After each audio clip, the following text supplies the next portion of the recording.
નવનાથ ભક્તિ રસામૃત અધ્યાય 34 મત્સ્યેન્દ્ર દેહાગમન રેવણ વૃત્તાંત.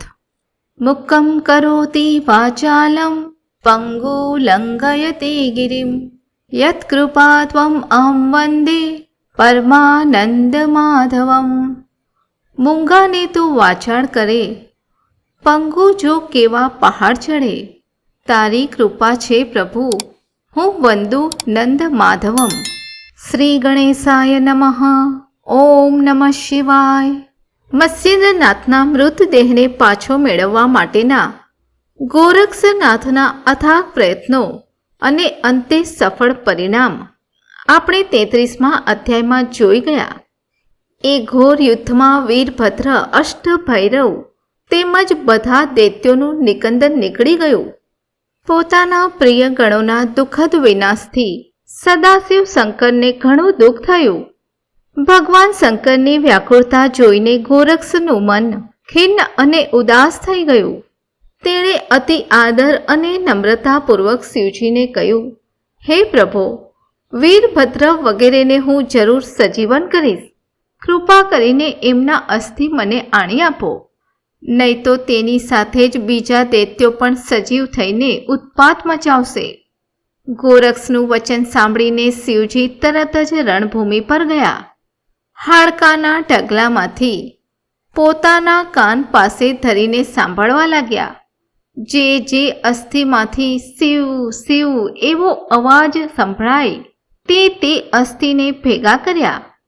ગોરક્ષે આ ભેગા કરેલા અસ્થિના ઢગલા પર સંજીવની મંત્ર ભણી ભસ્મ ફેંકતા જ વીરભદ્ર ભૈરવ વગેરે આળસ મરડીને ઊભા થયા. વીરભદ્ર તો ઉઠતાની સાથે જ ક્રોધિત સ્વરે બોલી ઉઠ્યા, મારા અસ્ત્ર શસ્ત્ર મને લાવી આપો, મારે દાનવો સહિત ગોરક્ષનો સંહાર કરવો છે. શિવજીએ તેને આખી વાત કહી સંભળાવી અને શાંત પાડતા કહ્યું કે હે વત્સ, નાથોની સાથે કદી પણ વેર બાંધવું નહીં. જન કલ્યાણ માટે એમની સાથે હંમેશા મિત્રતા રાખવી. શિવજીના મધુર વચનો સાંભળીને ગોરક્ષનાથ અને વીરભદ્ર બંને એકબીજાને હેતથી ભેટ્યા. ત્યારબાદ ચૌરંગીનાથ અને ગોરક્ષનાથ પ્રયાગ ક્ષેત્રમાં આવ્યા. નિત્ય નિયમ પ્રમાણે રાજા ત્રિવિક્રમ દરબારમાં આવ્યા. ત્યારે ગોરક્ષનાથ અને ચૌરંગીનાથ રાજાના દેહમાં રમતા મત્સ્યેન્દ્રનાથને અત્યંત પ્રેમ ભાવે મળ્યા. એકબીજાની ખબર અંતર પૂછી. પછી ગોરક્ષનાથે અતિ આદરથી ગુરુ મત્સ્યેન્દ્રનાથને કહ્યું, હે ગુરુદેવ, હવે સમય થઈ ગયો છે. તમે કૃપા કરીને જલ્દીથી તમારા અસલ દેહમાં પાછા આવો. ત્યારબાદ ગુરુદેવના દેહની દુર્ઘટના વિશે વિસ્તારીને બધી વાત કહી સંભળાવી. મત્સ્યેન્દ્રનાથે કહ્યું કે હે વત્સ, જરા થોભી જા. હું પુત્રને રાજ્યાસને બેસાડીને પછી જ મારા દેહમાં પાછો ફરીશ. બીજે દિવસે પાછો દરબાર ભરાયો. નિત્ય નિયમ મુજબ રાજા ત્રિવિક્રમ દરબારમાં પધાર્યા. રાજકાજના સર્વ સામાન્ય કાર્યો પતાવી રાજાએ મંત્રીને કહ્યું કે હે મંત્રીશ્વર, ધર્મનાથના રાજ્યાભિષેકની તૈયારી કરો. મારે એને રાજ્યધુરા સોંપીને જલ્દીથી નિવૃત્ત થવું છે. મંત્રી મહોદય તત્કાળ રાજ્યારોહણની તૈયારી આરંભી દીધી. મોટા રાજ સમારંભ માટે આખા નગરને ધજા પતાકા તોરણોથી શણગારવામાં આવ્યું. ધર્મનાથના રાજ્યાભિષેક માટે રાજગોર પાસે શુભ મુહૂર્ત કઢાવ્યું અને નક્કી કરેલા સમય પ્રમાણે ખૂબ ધામધૂમથી પુત્ર ધર્મનાથનો રાજ્યાભિષેક કરાવી રાજતિલક કરવામાં આવ્યું. નગરમાં સર્વત્ર આનંદ વર્તાઈ રહ્યો. નગરજનોને મીઠાઈ વેચવામાં આવી. ગરીબ ગુરબાને અન્ન, વસ્ત્ર અને ધનનું દાન કરવામાં આવ્યું. 3 દિવસ સુધી આ સમારોહ ચાલ્યો. રાજવી ધર્મનાથનો જય જયકાર પોકારવામાં આવ્યો. આ તરફ રંગે ચંગે ધર્મનાથનો અભિષેક પત્યા પછી મત્સ્યેન્દ્રનો આત્મા ત્રિવિક્રમના દેહમાંથી છૂટવા માટે તક શોધવા લાગ્યો. એમ કરતાં કરતાં 1 મહિનો વીતી ગયો. એક દિવસ ત્રિવિક્રમ દેહધારી મત્સ્યેન્દ્રનાથે પોતાના ખાસ શય્યા સદનમાં આવીને પોતાના આત્માનું વિસર્જન કર્યું. રાજાનો દેહ ત્યાં જ પલંગ પર પડ્યો હતો અને મત્સ્યેન્દ્રના આત્માએ ત્વરિત ગતિએ શિવાલય તરફ દોટ મૂકી.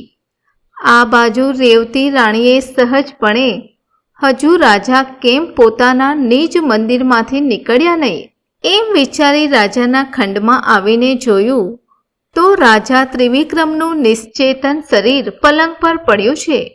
આ જોઈને રાણી રેવતીએ શોક વિહ્વળ થઈને એકદમ રડવા માંડ્યું. એનો કરુણ વિલાપ સાંભળીને કિશોર ધર્મનાથ પણ દોડી આવ્યા.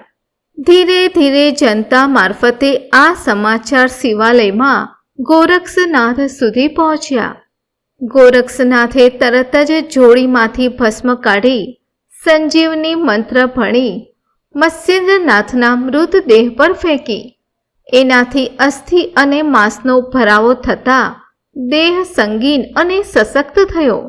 તરત જ મત્સ્યેન્દ્રનાથ બેઠા થયા. બંને શિષ્યો ગોરક્ષનાથ અને ચૌરંગીનાથ અતિ પ્રસન્ન થયા. પછી ત્રણેય જણા સ્મશાનનું દ્રશ્ય જોઈ રહ્યા. ત્યાં રાજા ત્રિવિક્રમના મૃતદેહને અગ્નિ સંસ્કાર કરવામાં આવ્યો. રાજા ધર્મનાથ ડાકુઓ સાથે નગરમાં સ્વસ્થાને પાછા વળ્યા. શોકાતુર રાજા પોતાની માને મળતા જ પોકે પોકે રડવા લાગ્યા. ઉત્તર ક્રિયા પૂરી કર્યા પછી પણ એનું રુદન અટક્યું નહીં. અન્ન પાણી છોડીને પ્રાણ ત્યજવા માટે તત્પર થયા. માતા રેવતીએ પુત્રની આ દશા જોઈ અને ધર્મનાથને એકાંતમાં લઈ જઈને સમજાવ્યું, હે પુત્ર, તું શા માટે નકામો પિતા માટે શોક કરે છે? તારા પિતા તો પૃથ્વી પર ચિરંજીવ એવા મત્સ્યેન્દ્રનાથ છે. તારે એમને જોવા હોય તો શિવાલય પર જઈને એમના દર્શન કરી આવ. ત્યારે ધર્મનાથે પૂછ્યું, પણ હે માં, મત્સ્યેન્દ્રનાથ મારા પિતા કેવી રીતે થયા? રેવતીએ બાળકનો પ્રશ્ન સાંભળી એને રાજા ત્રિવિક્રમના અવસાનથી માંડી મત્સ્યેન્દ્રનાથના આત્માનું રાજાના દેહમાં સંચરણ સુધીની અને ત્યારબાદ એના જન્મ અંગેની બધી વાત કહી સંભળાવી. માતાની વાત સાંભળીને ધર્મનાથને સંતોષ થયો. પછી તરત જ એ મંત્રી અને કારભારીઓને સાથે લઈ મત્સ્યેન્દ્રનાથના દર્શન માટે શિવાલય આવ્યો. ત્યાં જઈને મુનિને અતિ આદરપૂર્વક પ્રણામ કર્યા અને પાલખીમાં બેસાડી રાજભવનમાં લઈ આવ્યા. ત્યાં 1 વર્ષ સુધી ખૂબ ભક્તિભાવપૂર્વક મત્સ્યેન્દ્રનાથની સેવા પૂજા કરી એમને પરમ સંતોષ આપ્યો. 1 વર્ષ સુધી રાજભવનમાં રહ્યા પછી મુનિ મત્સ્યેન્દ્રનાથ તીર્થાટન માટે નીકળી પડ્યા. ધર્મનાથ ખૂબ જ દુઃખી મને મત્સ્યેન્દ્રનાથને પૂછવા લાગ્યા, હે તાતશ્રી, હું પણ તમારી સાથે યાત્રાએ આવું? ત્યારે મત્સ્યેન્દ્રનાથે કહ્યું, હે વત્સ, 12 વર્ષ પછી હું પાછો આવીશ અને ગોરક્ષને હાથે તને અનુગ્રહ અપાવીશ. ત્યારે જરૂર તને સાથે લઈ જઈશ. અત્યારે માતા રેવતી સાથે રહે અને એમની સેવા કર. એમની સેવા કરશે તો મારું મન સંતુષ્ટ થશે. આ રીતે ધર્મનાથને સમજાવીને શાંત કર્યા પછી મત્સ્યેન્દ્રનાથ, ગોરક્ષનાથ અને ચૌરંગીનાથ સાથે તીર્થયાત્રા કરવા નીકળી પડ્યા. તીર્થસ્થાન અને સત્સંગ કરતા કરતા ત્રણેય તપસ્વીઓ ગોદા તટે ભામાનગરના વન ક્ષેત્રમાં આવી પહોંચ્યા. ગામનું નામ કાને સાંભળતા જ ગોરક્ષનાથને ગામનો બાળ ખેડૂત માણિક યાદ આવ્યો. પછી મત્સ્યેન્દ્રનાથને આ ગામમાં માણિક નામે એક અડબંગ ભેટી ગયેલો તેની વાત કરી અને કહ્યું કે હું તેના પર પ્રસન્ન થઈને વર માંગવા કહેતો હતો, પણ એ તો માંગું તો નહીં જ એવો વટ પકડીને બેઠો. મત્સ્યેન્દ્રનાથ બોલ્યા કે હવે આપણે એની તપાસ કરી જોઈએ. પછી ત્રણેય જણા એક ખેતરેથી બીજા ખેતરે એને શોધવા નીકળ્યા. દૂરથી એમને એક હાડપિંજર જેવો માણસ જોયો. માથે જટા વધી ગઈ છે, જટાઓ જમીન પર લટકી રહી છે. હાથના નખો મોટા ઝાડના મૂળિયા જેવા એકબીજામાં ગૂંચવાયેલા છે. શરીર પર માંસ કે લોહીનો એક કણ પણ નથી. ફક્ત આંખો ટકટકી રહી છે અને હોઠે હરિનામ સ્મરણનો ફફડાટ ચાલુ છે. એની આવી દશા જોઈને ગોરક્ષનાથ ખુશ થઈને બોલ્યા કે ધન્ય તપી અડબંગ. પછી કહ્યું કે હે વત્સ, મારું તપ પૂરું કરીને હું આવી ગયો છું, જરા જોતો ખરો. ત્યારે અડબંગ માણિક બોલ્યો, જે રસ્તે આવ્યા છે તે રસ્તે ચાલ્યા જાઓ, મને તમારી કંઈ પડી નથી. આ સાંભળીને મત્સ્યેન્દ્રનાથ બોલ્યા, ખરો છે આ તો, એ કંઈ બુદ્ધિનો અડબંગ નથી. ત્યારે ગોરક્ષનાથે કહ્યું કે હે ગુરુદેવ, હું એના પર અવળ બુદ્ધિની વર્ષા કરું છું, તે તમે જુઓ. ગોરક્ષનાથ માણિકની પાસે આવીને ઊભા રહ્યા અને પોતાને જ કહેતા હોય એમ બોલવા માંડ્યું, ઓહોહો, ધન્ય છે આ તપસ્વીને. ધરતી પર એના જેવો બીજો કોઈ નજરે જોયો નથી. જેને આ ગુરુશ્રીનો અનુગ્રહ પ્રાપ્ત થશે તે જગતમાં ખરેખર ખૂબ ભાગ્યશાળી શિષ્ય કહેવાશે. હે ગુરુદેવ, મને આપશ્રીના પવિત્ર અનુગ્રહનો લાભ આપી મારા કાનને પવિત્ર કરો. ગોરક્ષનાથની અવળવાણી સાંભળીને માણિકના કાન ચમક્યા. તેણે ગોરક્ષનાથ તરફ મુખ ફેરવીને કહ્યું કે અરે મૂરખ, મને ગુરુ કહે છે, પણ બેટમજી હું કંઈ તારા જેવો નથી, સમજજો. પછી પોતાના કાન ગોરક્ષનાથના મુખ પર ધરીને કહ્યું, લે, તું જ મને દીક્ષા આપ અને મારા કાનમાં મંત્ર ફૂંક. ગોરક્ષનાથની અવળવાણીને આબાદ લક્ષ્ય સાધ્યું. એ તો આ તકની રાહ જ જોઈ રહ્યા હતા, કારણ કે જો સીધી રીતે મંત્ર આપવા જાય તો આ અડબંગ કદી પણ તૈયાર ન થાય. ગોરક્ષનાથે તક ઝડપી લીધી અને માણિકના કાનમાં મંત્ર ફૂંકી તેને બ્રહ્મત્વની દીક્ષા આપી. અડબંગ માણિક બ્રહ્મપરાયણ બન્યો. એને ખરેખર બ્રહ્મજ્ઞાન લાધ્યું. ગુરુ જ્ઞાનની સલાખા ફરતા જ તેની આંખોનો અજ્ઞાનરૂપી અંધકાર દૂર થયો. તરત જ માણિક અત્યંત ભક્તિભાવથી ગોરક્ષનાથના ચરણોમાં વંદી રહ્યો. એને દિવ્ય જ્ઞાન પ્રાપ્ત થયું અને સનાથ બન્યો. પછી ગોરક્ષનાથ અને માણિક એ ગુરુ મત્સ્યેન્દ્રનાથની પાસે આવ્યા. એને જોતા જ મત્સ્યેન્દ્રનાથ બોલ્યા કે હવે આનું અડબંગપણું દૂર થયું છે. આ તપોનિધિ હવે નાથ પંથમાં અડબંગનાથ નામે ઓળખાશે. પછી મત્સ્યેન્દ્રનાથ, ગોરક્ષનાથ અને ચૌરંગીનાથ તેમજ અડબંગનાથ એમ ચારેય જણા તીર્થયાત્રાએ નીકળી પડ્યા. એ દરમિયાન અડબંગનાથને સકલ કલા ઉપરાંત અસ્ત્ર શસ્ત્ર વગેરે આયુધોનું જ્ઞાન આપી સકલ ગુણ સંપૂર્ણ એવા સર્વ વિષયોમાં પારંગત બનાવી દીધા. આમ ચારે જણાની મંડળી ગામે ગામ અને નગરે નગરે ફરતી ફરતી સત્સંગ કરતી અલખની ધૂન મચાવતી 12 વર્ષના અંત ભાગે ફરી પ્રયાગ ક્ષેત્રમાં આવી પહોંચી, જ્યાં ત્રિવિક્રમ પુત્ર ધર્મનાથ અત્યંત આનંદિત થયો. એણે ખૂબ આદર અને ભક્તિભાવપૂર્વક ચારે સંતોની પૂજા અર્ચના કરી. ધર્મનાથને ત્યાં એક ખૂબ જ સુંદર અને દિવ્ય તેજસ્વી પુત્ર જન્મ્યો હતો. તે પણ સમય જતાં 12 વર્ષનો થઈ ગયો. બાળક ખૂબ જ હોશિયાર, બુદ્ધિશાળી અને ચાલાક હતો. વડીલોએ એનું નામ પણ ત્રિવિક્રમ જ રાખ્યું હતું. ધર્મનાથ રોજબરોજ સંતોના સત્સંગમાં એને સાથે લઈ જતો. આથી બાળકમાં સંસ્કાર અને ભક્તિભાવના બીજ રોપાયા હતા. ધર્મનાથે પોતાનું રાજ્ય પોતાના પુત્ર ત્રિવિક્રમને સોંપીને યોગ માર્ગની દીક્ષા લીધી. મહા મહિનાની શુક્લ પક્ષની બીજને શુભ દિવસે ધર્મનાથે ગોરક્ષનાથ પાસેથી અનુગ્રહ પ્રાપ્ત કર્યો. તે દિવસે સ્વર્ગના દેવલોકોથી માંડીને સકળ પ્રજાએ અતિ ઉત્સાહથી મોટો ઉત્સવ કર્યો. દીક્ષા સમારંભમાં બધા જ એક પંક્તિમાં બેસી ગયા. ગોરક્ષનાથે પોતે બધાને પ્રસાદ પીરસ્યો અને આ દિવસની સંવત્સરી યાદગીરી રૂપે દર વર્ષે ઉજવવાનું નક્કી કર્યું અને એ દિવસને ધર્મરાજની બીજ તરીકે ગણવાનું ઠેરવ્યું.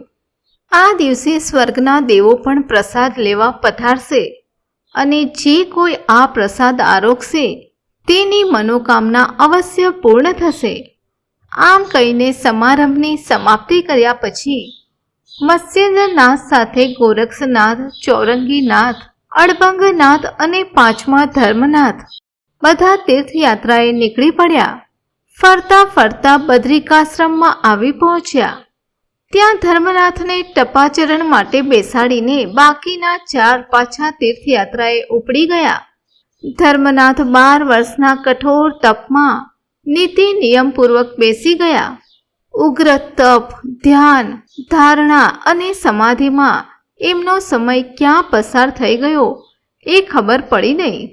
એમ કરતા 12 વર્ષો પાણીના રેલાની જેમ પસાર થઈ ગયા. આ બાજુ મત્સ્યેન્દ્રનાથ એમ ચારે નાથો 12 વર્ષની તીર્થયાત્રાની અવધિ પૂરી કરીને બદ્રિકાશ્રમમાં પાછા વળ્યા. ત્યાં અતિ દુર્ગમ તપશ્ચર્યામાં લીન ધર્મનાથ સમય અવધિ પૂરી થતાં જાગૃત થયા. મત્સ્યેન્દ્રનાથ અને ગોરક્ષનાથે સ્વર્ગના દેવોને આમંત્રણ આપીને બોલાવ્યા અને તેઓ પાસે ધર્મનાથને વરદાન અપાવી સિદ્ધ કર્યા. આમ ધર્મનાથ સંપૂર્ણ નાથ બન્યા. પછી બધાને લઈને પાછા તીર્થાટને નીકળી પડ્યા. પોતાનું ઈચ્છિત કાર્ય પૂર્ણ થયા પછી સાધુ લોકો કોઈ પણ જગ્યાએ એક ક્ષણ પણ રોકાતા નથી. એટલે જ કહેવાયું છે કે સાધુ તો ચાલતા ભલા. હવે રેવણ સિદ્ધનાથનું વૃત્તાંત શરૂ થાય છે.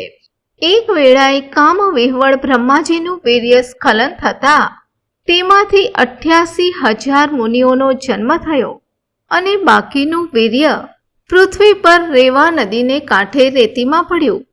તેમાં ચમસનારાયણનો સંચાર થતાં જ દેહધારી એક સુંદર બાળકનો જન્મ થયો. અતિ સુકુમાર તેજસ્વી બાળક હાથ પગ ઉછાળતું, કિલકિલાટ કરતું રમતું હતું. તેવામાં નદી કાંઠે સહન શાહરૂખ નામે એક ખેડૂત ઘડો લઈને પાણી ભરવા આવી ચડ્યો. તેણે આ અતિ સુંદર બાળકને રમતું જોયું. એના આશ્ચર્યનો પાર ન રહ્યો. એણે નજીક આવીને બાળકને ઉચકી લીધું અને ચુંબનોથી નવડાવ્યું.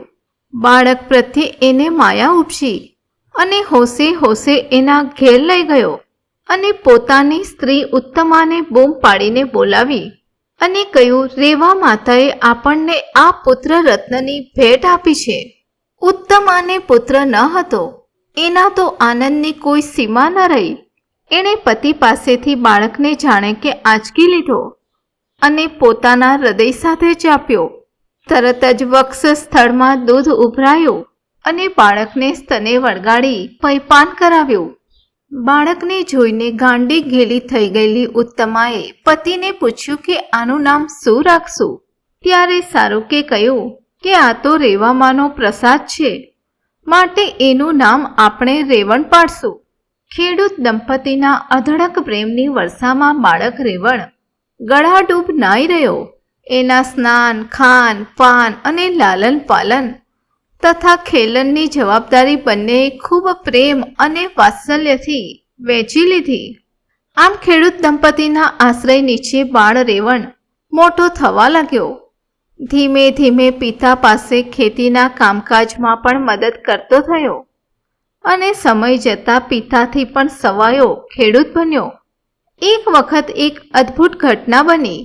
રેવણ સાથે ખેડૂત સહન શાહરૂખ એક વખત પોતાના બળદોને લઈને ખેતરે જતો હતો.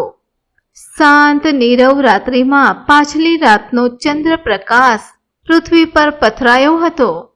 તે જ માર્ગે પ્રાતઃ સ્નાનથી પરવારીને ગિરનારી સંત ગુરુદેવ દત્ત મહારાજ પસાર થઈ રહ્યા હતા. ચાલવાની ઝડપને લીધે તે રેવણ સાથે ઘસાઈને આગળ નીકળી ગયા. રેવણને ગુરુદત્તના સ્પર્શ માત્રથી જ્ઞાન લાથ્યું અને તરત જ બોલી ઉઠ્યા કે હું ચમસનારાયણ, આ શું ખેતી કામ લઈને બેઠો? ગુરુ દત્તાત્રેયે પૂછ્યું કે ભાઈ તું કોણ, મારા માર્ગમાં આડો આવ્યો? રેવણે કહ્યું કે હે ગુરુદેવ, હું આપ શ્રીનો જ અંશ છું. મને હવે જ્ઞાન થયું છે કે હું ચમસનારાયણ છું. મને કૃપા કરીને આપનો અનુગ્રહ આપો. રેવણના ભક્તિભાવ અને આદરયુક્ત વર્તન જોઈ ગુરુ દત્તાત્રેય પ્રસન્ન થયા અને પોતાનું કમંડલ જમીન પર મૂકીને માથે હાથ મૂક્યો અને તેને છાતી સરસો ચાપ્યો. પછી મનમાં વિચારવા લાગ્યા કે આ કોઈ મોટો નાથ પંથી છે કે પછી કોઈ નવો છે. ચમસનારાયણ તો અવતારી અંશ પુરુષ છે. એનું પૂર્ણત્વ સંપૂર્ણપણે જાણ્યા સિવાય એને અનુગ્રહ આપવો વ્યર્થ છે. માટે નાથ પંથનો પ્રચાર અને પ્રસાર કરવા માટે એની સિદ્ધિનો ઉપયોગ કરવો જોઈએ. એમ વિચારીને એના મસ્તક પર હાથ મૂકી એને પ્રજ્ઞાવંત કર્યો. ભક્તિ, જ્ઞાન, વૈરાગ્ય અને તપ દ્વારા જ બ્રહ્મત્વને પામી શકાય અને એને માટે કઠોર સાધનાની જરૂર છે. આમ વિચારીને દત્તાત્રેય મહારાજ ગિરનારને માર્ગે આગળ વધ્યા. આ તરફ રેવણને થયું કે અત્રિ નંદને એને સિદ્ધિ આપી છે એટલે એ ભ્રમમાં પડ્યો. સિદ્ધિના મોહમાં બ્રહ્મપદ દૂર જતું રહ્યું. દૂધમાં મેળવણ નાખીને દહીંની રાહ જોવાનું કર્યું. ભક્તિ, જ્ઞાન અને વૈરાગ્યની વેલ વધવાનો રસ્તો આંકીને ગુરુ મહારાજ તો જતા રહ્યા. ખાપરાને માટે હાથમાંનો પારસ છૂટી ગયા જેવું રેવણ માટે થયું. મદિરા મીઠી લાગી એટલે અમૃત છોડી દીધું એવો ઘાટ થયો. એ તો સિદ્ધિ મળવાના મદમાં નિસ્પૃહ બનીને પોતાના બળદોને ડચકારતો ખેતી રસ્તે નીકળી પડ્યો. ઇતિ શ્રી નવનાથ ભક્તિ રસામૃત અધ્યાય 34 સમાપ્ત. જે કોઈ આ અધ્યાય ગાય, શીખે અથવા સાંભળે તેના પર ગુરુ દત્તાત્રેયની મહેર થશે. તેના બધા કામકાજમાં યશ મળશે. શુભમ ભવતુ. અવધૂત ચિંતન શ્રી ગુરુદેવ દત્ત. સદગુરુદેવ કી જય. નવનાથ ચિંતન શ્રી ગુરુદેવ દત્ત.